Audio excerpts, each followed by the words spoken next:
I'm going to give a quick walkthrough of setting up Socket.io with Remix. I'll leave links to the source code in the description below. And in the extended video, I'll give a demo of how to extend this to update all connected user to broadcast whenever a new user connects or disconnects to the socket connection. And instead of Remix app server, I'm using Express. TypeScript is fine. And let's do npm install. Look at the code here. We need to run two things. One is Remix watch, and the other one is the Express server. So which is this one. So to do that, I'm going to update concurrently. I've already installed concurrently, so let's open package.json and change this to this, and let's run it now. So we have this running. Okay, next up, we're going to install Socket.io dependency in this one. So to do that,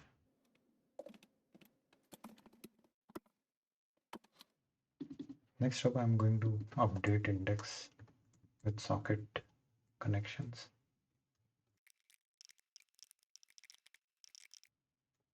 So what I've done is I've imported a Socket.io client library, and whenever the app is React app starts, I'm creating the connection to Socket.io.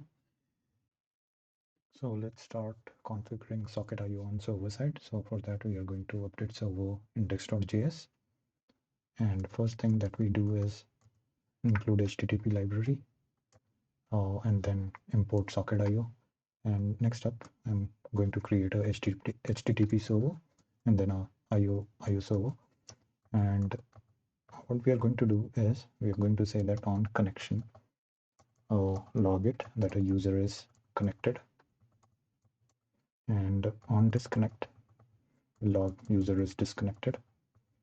And next up, we need to change this app.listen to server.listen. So instead of using Express, we'll use this.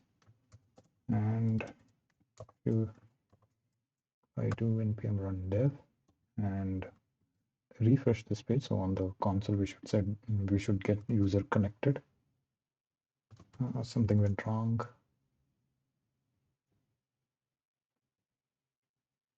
Okay, there is a typo here. So now when we refresh the page, okay, we already got user connected, right? And so each time I refresh the page, I'll get user disconnected and user connected. So that's about it. So that's how you configure Socket.io in Remix. So to extend this a little further, what we are going to do is whenever a new user connects, we are going to broadcast it to everyone on the server side. To do that, we just add socket broadcast server message, and I'm going to pass the socket ID. So let's save this, and on this end, what we are going to do is I'm going to create a state variable where I'm going to store this message and listen to this event here.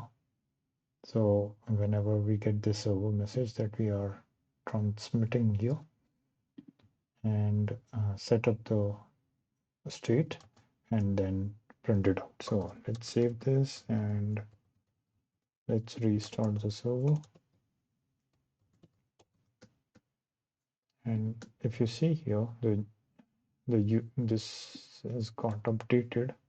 If you look at, so each time user gets connected. So if I refresh this page here, it should get updated because this is going to fire an event and it updates. So if I refresh it again, this instance will get a new ID and this will get updated. So you see this. Similarly, if I refresh this one, this browser window, this will get updated.